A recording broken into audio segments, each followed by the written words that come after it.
Hi எல்லோருக்கும் வணக்கம். Bigg Boss season 8 Tamil. So அந்த வீடியோவில் நம்ம இன்றைக்கி ப்ரொமோ ஒன்று ரிலீஸ் ஆயிருந்துச்சுல, அதுலேருந்து நிறைய விஷயங்கள் பார்த்தீங்கன்னா வந்துச்சு.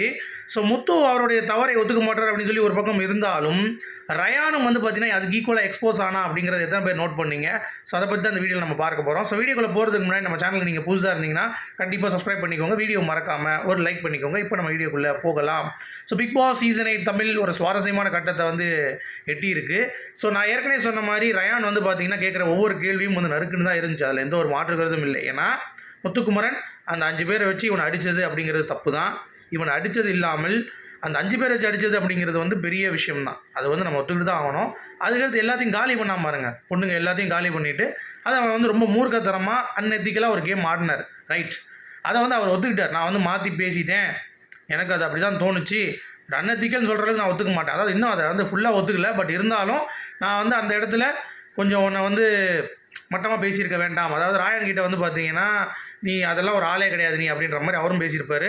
ராயானும் பார்த்தீங்கன்னா நீ என்ன பயந்துட்டியா என்னை பார்த்து அப்படின்னு சொல்லி அவனும் பேசியிருப்பாங்க. இப்போ என்ன ஆகி போச்சுன்னா, மஞ்சரியும் நம்ம ஜாக்லினும் அதை எடுத்துக்கிட்டாங்க. அந்த ப்ரொஜெக்ஷன் அப்படின்னு சொல்லி ஏன் நீ பண்ணுற, அதை ஏன் ப்ரொஜெக்ட் பண்ணுற, அவன் பயந்துட்டான் அப்படின்ற மாதிரி.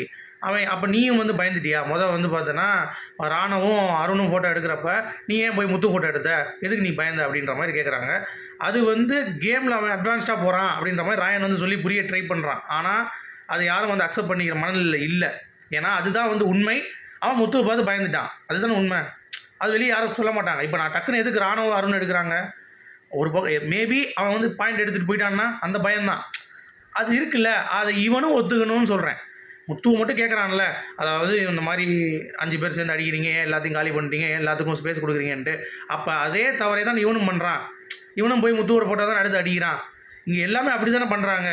யார் ஸ்ட்ராங்காக அவனை தானே போட்டு அடிக்கிறாங்க. அப்போ ஸ்ட்ராங்கான பிளேயர்னு சொல்லு, பயந்துட்டேன்னு சொல்லாத.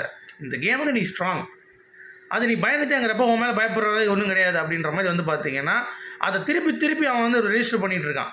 இப்போ ஒரு தடவை சொல்லிட்டு விட்டா பரவாயில்ல. இப்போ முத்துக்குமரன் மாதிரி பார்த்தீங்கன்னா இவன் ஒத்துக்க மாட்டான் அப்படிங்கிறப்ப அவன் அதை திருப்பி ரெஜிஸ்டர் பண்ணி நான் பெரியவன், நான் பெரிய டாஸ்கில் கிங்கு, நான் பெரிய ஒரு பருப்பு அப்படின்ற மாதிரி ஆணவத்தில் இருக்கக்கூடாது. இப்போ ஒன்றை அடித்தது கூட ஓகேங்க, 5 பேர் சேர்ந்து ஒரு பசங்களை அடித்தது ஓகே. அடுத்து அவன் பொண்ணுங்களை அடித்தான் பாருங்க வரிசையாக முத்துக்குமரன், அதுதான் தவறே தவிர. பட் இவன் எப்படி திருப்புறான்னா, இவன் தான் பெரிய என்னமோ இந்த டாஸ்கே கண்டுபிடிச்ச மாதிரியும், இவன்கிட்ட எல்லாரும் மன்னிப்பு கேட்குற மாதிரியும், இவன்கிட்ட இவன் தான் அப்படி பெருசுன்னு சொல்லி ஒத்துக்கிற மாதிரியும் பார்த்தீங்கன்னா எல்லாத்தையும் விருப்பப்படுறான். அதுக்கு தான் ஜாக்கும் மஞ்சரியும் கேட்டு வச்சு நீ இது பண்ணது தப்பு, இந்த வார்த்தை யூஸ் பண்ணிடக்கூடாது, ஏன் பயப்படுற அப்படின்னு சொல்லி கேட்குற, அது ரொம்ப தவறு அப்படின்ற மாதிரி பார்த்தீங்கன்னா அவன் பேசினவுடனே அவனால் பதில் இல்லை. அவன் உடனே ஜாக்லின் ஏறுறான். அது எப்படி நீ சொல்லலாம், இது அந்த வார்த்தை சொல்லாதீங்க அப்படி இப்படின்னு சொல்கிறான். சரியா? பவித்ரா ராயனுக்கு சப்போர்ட்டாக பேசுகிறாங்க. கொஞ்சம் இந்த மாதிரி ஆமாம் அவங்க பண்ணது கொஞ்சம் இதாக தான் இருந்தது அப்படின்ற மாதிரி அவங்களுடைய கருத்தை பேசுகிறாங்க. இப்போ என்னென்னா ராயன் பாயிண்ட்டும் நியாயம் தான், நான் நியாயம் இல்லைன்னு சொல்லலை. ஆனால் ராயனும் அது தானே பண்ணான் முத்துக்கிட்டு. அப்போ அதுக்கு முன்னாடி அக்ரிமெண்ட் போட்டப்பையும் முத்து அக்ரிமெண்ட் போட்டுட்டு இருந்தான் 5 பேர்கிட்ட. அப்போ இவன் போய் கேட்குறான்ல நான் வரப்பா அவங்கக்கிட்ட அப்படின்னு சொல்லி. அப்போ அவனும் தானே அந்த இதில் அக்ரிமெண்ட்டில் இருக்கான். அப்போ அவனும் தானே அந்த எத்திக்கலாக விளாட்றான். ஸோ அதையும் அவன் அக்செப்ட் பண்ணிக்கணும்ல. அவன் அதை அக்செப்ட் பண்ண மாட்டான். அவன் பண்ணுறது தான் கரெக்ட் அப்படின்ற மாதிரி பண்ணுறான். இங்கே அவனுடைய தவறுகளையும் எல்லாம் அக்செப்ட் பண்ணுங்க. ஹானஸ்ட்டாக இருக்கிறவன் தான் மேட்ருங்க. ஹானஸ்ட்டாக நான் இப்படி தான்டா அப்படின்னு சொல்லி இருக்கிறவன் தான் இங்கே ஜெயிப்பான். முத்துக்கிட்டேயும் அது இருக்க மாட்டேங்குது. ரயான்கிட்டையும் அவன் அவனை எக்ஸ்போஸ் பண்ணுறேன்னு சொல்லிட்டு ரயான் கோமலி ஆகிட்டான், எக்ஸ்போஸ் ஆகிட்டு இருக்கான் அப்படிங்கிறது தான் பார்க்க முடியுது. ஸோ நீங்கள் இதை எப்படி பார்க்குறீங்க அப்படிங்கிறத கண்டிப்பாக சொல்லுங்கள். அதுதான் ஜாக்கும் மஞ்சரியும் ட்ரை பண்ணுறாங்க சொல்கிறதுக்கு. பட் அவனுக்கு அது புரிய மாட்டேங்குது. அவன் நான் பண்ணுறது தான் கரெக்ட் அப்படின்ற மாதிரி சொல்கிறான். அப்படி எடுத்தோன்னா, அப்படி நீ யோசிச்சனா ரயான், அப்படி நீ யோசிச்சனா முத்துக்குமரன் எப்படி ஒன்று அவுட் ஆகினானோ அதே மாதிரி நீயும் முத்துக்குமரன் அவுட் ஆகணும். அப்போ பயந்துட்டு தான் அவுட் ஆகிருக்க. அப்போ அவன் முன்னாடி போக வேண்டியதானே, ஏன் முத்துக்குமரன் நம்ம தான் அவுட் ஆகினேன். இப்போ ரயான் ராணவையும் அருணையும் அவுட் ஆகினான்ல, அடுத்து முத்துக்குமரன் ஏன் போனான்? சாக்லின் போக வேண்டியது, சௌந்தர்யா போக வேண்டியதானே, எதுக்கு முத்துக்குமரன் போனான்? ஏன்னா அவன் ஸ்பீடாக ஓடுறான், அவனை பார்த்தா பயம் அப்படின்னு சொல்லலாமா?